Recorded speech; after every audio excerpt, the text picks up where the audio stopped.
हाय नमस्कार, मी शोभा तुम्हा सर्वांचे अगदी मनापासून स्वागत करते माझ्या एका छोट्याशा ब्लॉगमध्ये. कशा आहात सगळेजण? श्री स्वामी समर्थ. तर बघा, आजच्या व्हिडिओची सुरुवात ना देवापासून करूया. तर बघा, आठवडा झाला ना झाड तोडले तर फुलं काय भेटत नव्हती. तर बघा, आपल्या अक्षूने ना देवपूजा करण्यासाठी एक 3 ते 4 फुलं आणलेत आणि एकच फक्त फूल ना खाली फांदीला भेटलं होतं मला. आणि ही जे 3 फुलं आहेत ना ते कुठून आणलेत माहीत नाही, पण अगदी छान असं वाटतं ते बघा देवपूजा करताना.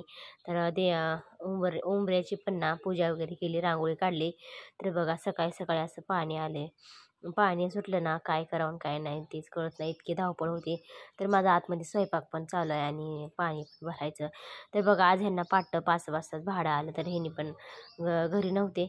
सकाळी 4 वाजता उठून ना तरीसुद्धा माझा इतकं धावपळ ना कामाची काय सांगायलाच नको. तर इतकीशी धावपळ. तर अक्षता बघा अजून झोपलेलीच आहे आणि माऊलीची आंघोळ झाली, माऊली बाहेर गेलाय कुठं. सकाळी 7 ते 7:30ला ना पाणी येताना असं धावपळ होती, कोणतं काम करावं कोणतं नाही, काय समजतच नाही.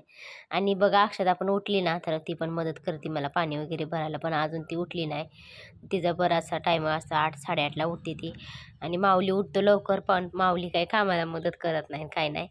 तर बघा, असं बॅलर वगैरे सगळं ना पाणी भरून घ्यायचं आहे. पाणी भरून झाल्यानंतर हे सगळं बघा इथं धुवून वगैरे काढायचं आहे. आणि दररोजचं आम्हाला माठातलंच पाणी लागतं, असं माठ धुवून वगैरे भरला. आणि पाणी भरून झाल्यानंतर ना हे सगळ्या फरशा पायऱ्यांना धुवून घेतल्या. तर अलीकडल्या दारातल्या ना ते तसं ठेवलं, कारण गिरणीखाली सगळं पाणी शिरलं ना, सगळं परत ते डबल काम होतं, पाणी भरून काढायचं, परत ते पुसायचं. मग अलीकडनंच धुवून घेतलं. आणि इकडं आतमध्ये म्हणलं चला स्वयंपाकाला बघा, इकडं दूध तापायला ठेवले आणि माझ्यासाठी म्हणलं. तर बघा, इकडं चहा ठेवला आहे मस्त उकळायला. तर बघा, दररोज सकाळचं ना असं माझं 1 ग्लास कोमट पाणी प्यायचं चालू असते. तर दररोजचंच असं नित्यनेमाने ना असं 1 ग्लास पाणी पित असते मी दररोजचं कोमट पाणी करून. आणि नंतरच चहा. मग आणि चहा पण ना कोरा चहा. तर बघा, चहामध्ये ना आलं टाकून ना तर कोरा चहाच पित असते. दुधाचा चहाने आता इतकं सध्याला इतकं पित्ताचं प्रमाण वाढले ना, बापरे काय सांगायला नको, लई त्रास होते पित्ताचा. तर त्याच्यासाठी ना असं मी आलं वगैरे टाकून ना मस्त कोरा चहा पित असते दररोजचं सकाळचं, आणि 1 ग्लास कोमट पाणी. आणि बघा, रात्री ना सकाळी उपवास सोडायसाठी स्वयंपाक बनवायसाठी ना अशी थोडीशी मंडई आणली होती रात्री त्यांनी, आणि मी काय आणलं ते पण बघितलं नव्हतं. तर असंच ठेवून दिलं होतं. तर बघा, असं भाज्या थोड्याशा सुकल्यासारख्या वाटतात, पण आहेत चांगल्या ताज्या. आणि ह्यांनी ना भरपूर उशिरा आलेत ना, त्याच्यामुळं सगळं विकून राहिलेलं होतं ना माळवं, त्यावेळेस असंच काहीतरी असेल. मग आणलं होतं त्यांनी येताना, आणि मी पण आणलं तसंच फ्रीजमध्ये ठेवलं होतं. तर बघा, माऊलीचे हे सगळे मित्रपरिवार आले होते माऊलीला बोलवायला, आणि मी कॅमेरा चालू केला की असंच पळून गेले. चला आता घेतले भरलं वांग बनवायला. तर हे जे कुठे ना शेंगदाण्याचे, तर आज मी उकळात कुठले मिक्सरला एक काय झाले काय माहीत नाही. तर ते एक दुष्काळात 13 महिना असं झालं काय माहिती, तसं असं काम झालं आहे. तर असं छान बघा, तेल सुटेपर्यंत ना उकळात मी शेंगदाणे बारीक करून घेतले, इकडे वांगी चिरून घेतली, कोथिंबीर, सगळं वाटण पण आज उकळातच कुठलं होतं मिक्सर बिघडल्यामुळं ना. आणि हे जे रात्री बघा मी बर्फी करत होती ना शेंगदाण्याची, त्यावेळेस हे माझ्याकडनं थोडंसं उतू गेलं. तर म्हणलं घासावं, तर परत ना गरम होईल ना, होतं ना, म्हणून तसंच राहिलं. तर असं बघा, मस्त तिळाच्या आणि शेंगदाण्याच्याच दोन्ही मिक्स करून असं पोळ्या बनवल्या, चपात्या बनवल्या पोरांसाठी. आणि इकडं जेवणात असं भरलं वांगं बनवलं.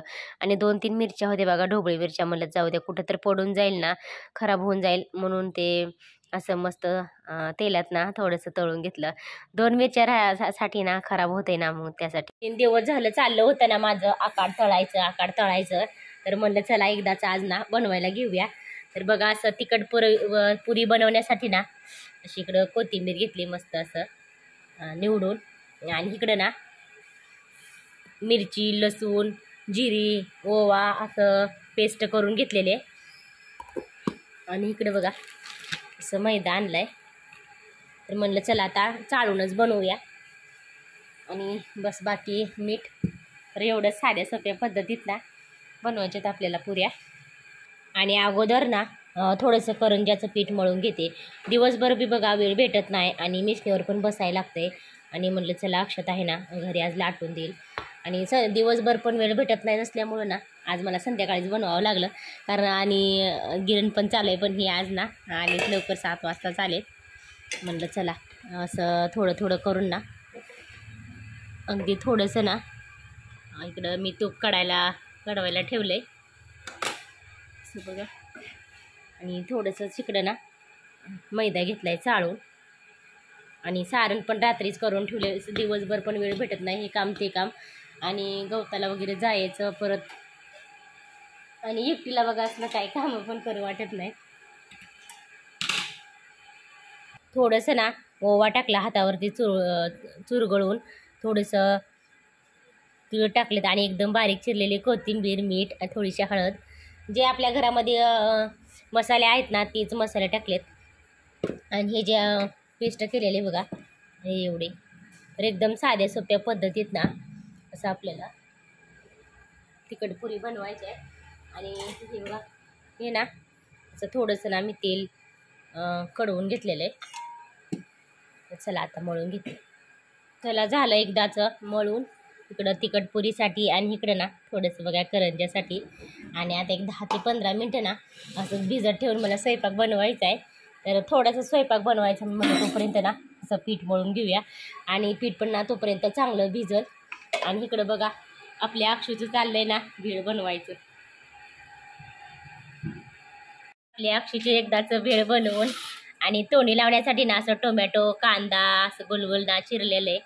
आणि सगळ्यांना बघा असं वाटून झालेलं आहे. तर आता अजून एवढे शिल्लक राहिलेले, आणि माऊली आणि बापूसाठी राहिलेले शिल्लक. तर पप्पांना दिली, आजीला दिली, आणि मला पण दिली. आणि तिचं पण चाललंय भेळ खायचं. तर या सगळे भेळ खायला बोलव की सगळ्याला भेळ खायला.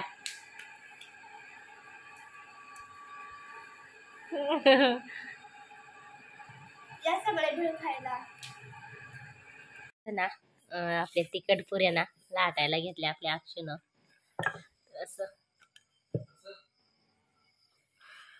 तेल गरम करायला, आणि इकडे बघा एवढ्याशा आपल्या अक्षताने ना एवढ्याशा पुऱ्या लाटल्यात. तर अगदी बघा पातळ पातळ असं कागदासारखं छान छान असं पुऱ्या लाटलेत. तर तिला बघा थोडीशी वाकडी तिकडी पुरी झाली ना, तर लगेच ह्या झाकण नाही ना, इकडे डब्याचं टोपण आहे ना त्याच्याने बघा असं तिला आणि तिने ना असं गोल गोल करते.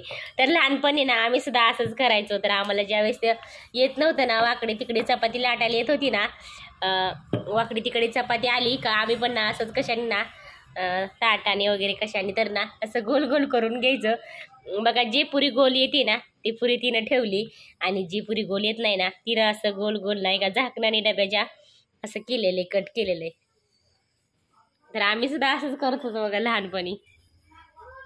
एकदाची ना असं मस्त छान कुरकुरीत तिखट पुरी बनवून कशी वाटली रेसिपी ना नक्कीच कमेंटमध्ये सांगा. व्हिडिओला लाईक, शेअर, कमेंट करायला अजिबात विसरू नका. चला मग आजच्या व्हिडिओमध्ये एवढंच. परत भेटूया एका नवीन आणि छानशा व्हिडिओमध्ये. तोपर्यंत बाय बाय.